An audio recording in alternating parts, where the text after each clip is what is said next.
Ivy. Bishop.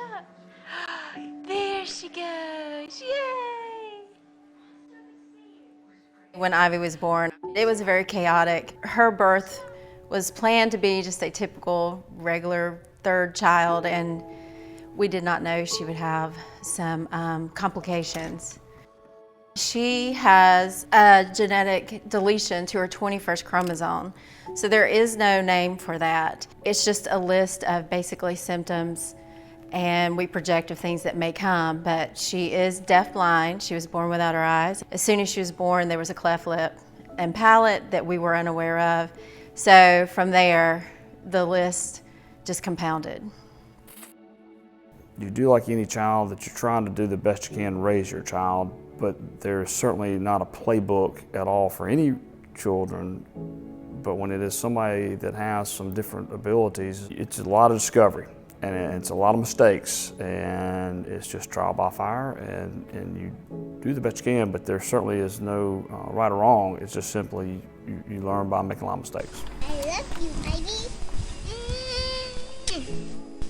This is my favorite sister, Ivy. Figuring out how to have them include their sister and see her as just a sister was probably one of our smallest challenges.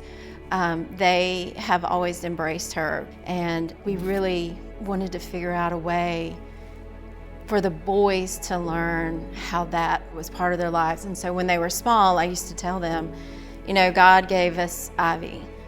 He gave our family Ivy. It was our responsibility as a family to pull her in. Ivy and I have a really close relationship. Obviously, it's a little different from your normal brother and sister maybe, but she has faced things that I know I probably never could, and really stuck through it, and just is tougher than you could ever imagine, but does it with a smile on her face the whole time, and brings so much joy to my family and I. I love her because she plays with me, and she plays me because I love her.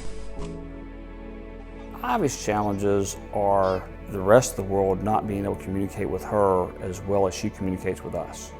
And her ability to communicate is far outreaching than where we are. And she's breaking barriers that nobody had any clue would happen. And her communication is tripling what anybody thought would probably happen.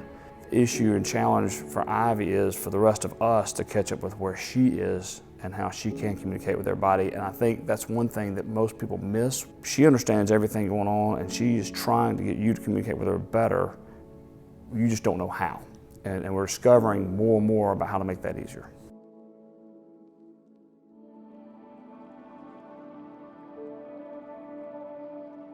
The thought that I can take my daughter to an after-school program and drop her off and not worry about who's going to take care of her, or she's going to be okay, and all the things that go along with Ivy, she's going to be fine. That's not something we've ever had till ESP came to town. When connecting with Ivy, it's incredible. I mean, it's a little intimidating at first because there are differences and she does have different needs and everything, but really deep down, I mean, she's a teenage girl and she just wants to make friends and be understood and have a good time. So she plays a little up-down game with her arms, and she loves for us to do that and loves to smile whenever we help do that with her and participate with her and get her to engage as much as possible and create transformative experiences for her. Well, what ESP has done is they've normalized disabilities. Families who in the past were very restricted, ESP's kind of taken the restrictions away in a big way.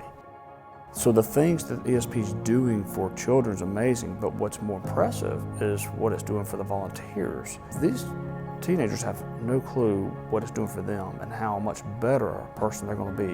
And they don't really know it, but they're just doing what their heart wants to do. And so that's helping my boys become great leaders, to kind of see other volunteers engaging with their sister. Those are the real leaders in the future. Most people who don't have a child with a disability would probably not know is that our kids aren't invited to the birthday parties. We had planned a birthday party to invite her friends from school, and it was a brutal moment because only a couple showed up.